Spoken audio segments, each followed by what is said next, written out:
大家好，不好意思，现在因为晚上很晚了，现在大概快凌晨1点了。那因为我下班回来的时候，我有发现我的车进站，就是加油门的时候会走，但是你会觉得那个速度好像有点上不去，大概在50-60公里以内的时候，感觉都还正常，但是只要一过50-60公里，你那个油门怎么加都上不去，可能会上去啦，只是变成说那种感觉很奇怪，就好像你油门加下去的瞬间，速度有上去，但是你油门的深度不要变，它速度会往下掉，就变成说你会越加越多，但是速度是一样的。那我今天是因为就是这样子慢慢的骑回来，所以才拖到这么晚。那这个原因，我一开始我就是锁定的是负压膜，因为基本上如果负压膜出现有波动的话，基本上你的油门反应都会变得比较笨或者比较迟钝。在我之前有拍过一片，我有说过，因为负压膜它是橡胶材质，那橡胶很容易因为温度的改变而它的柔软度会有变化。夏天的话就还不错，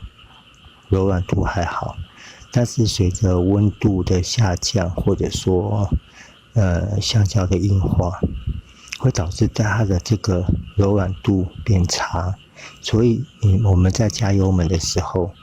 这边在产生负压吸力把油针往上抬的时候，因为这边的柔软度比较差，所以反应会变得比较慢。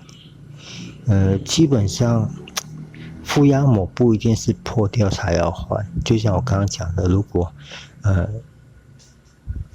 橡胶老化变硬的时候，这个时候可能要考虑到要不要更换了。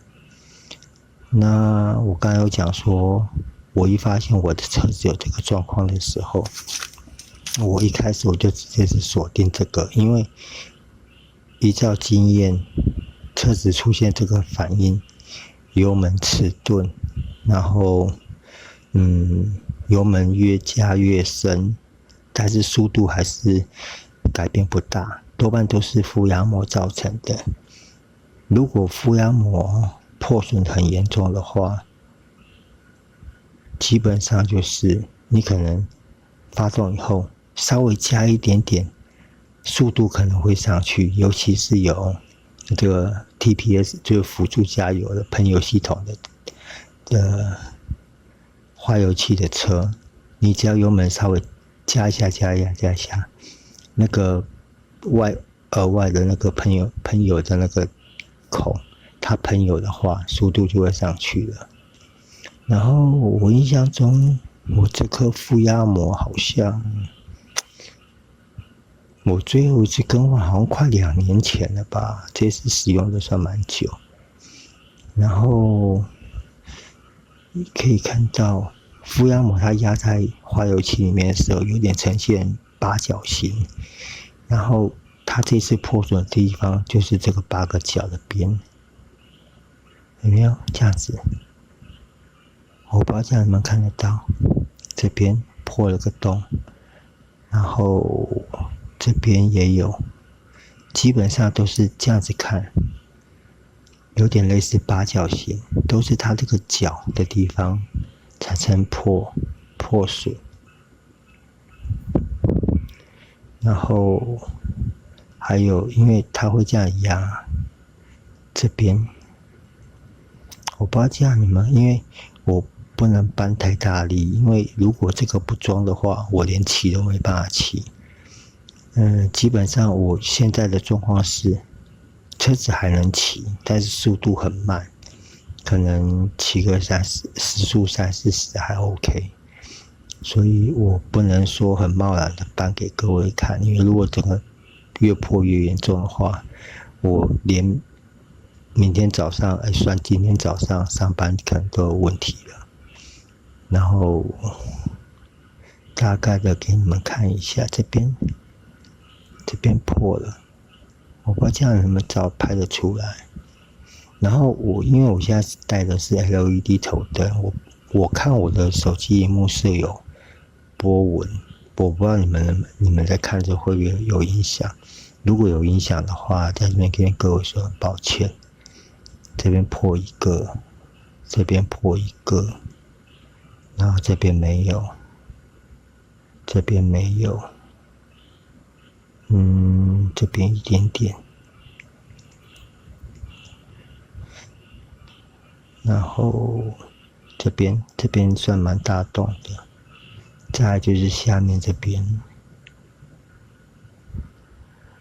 我找一下这边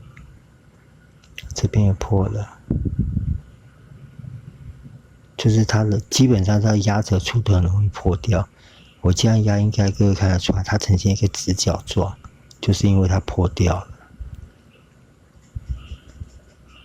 那唯一的解决办法就是明天下班慢慢的骑到材料行去买个负压膜。当然如果材料行老板工具可以借的话，直接在他们更换就好了。所以说可能这个东西负压膜这个，如果你们一样也就是化油汽车，而且基本上目前速克达还有在用化油器的，除了2星程跟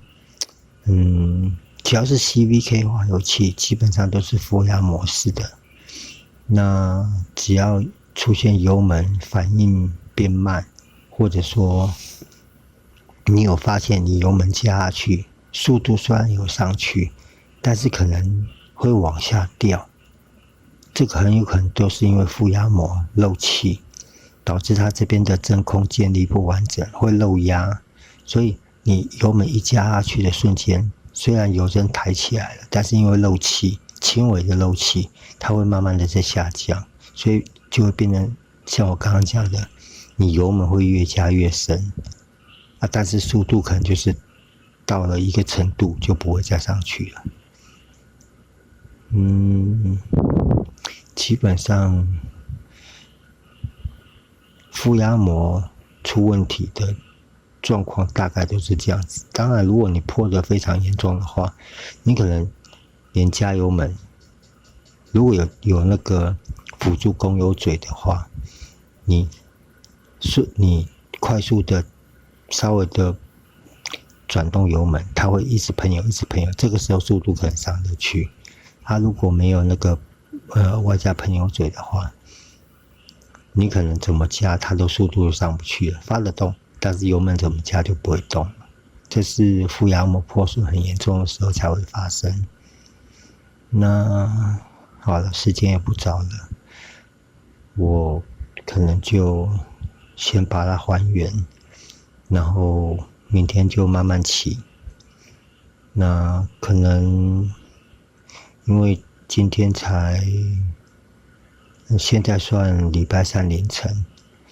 那下班以后回来再换，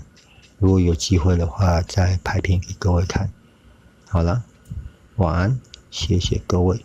拜拜。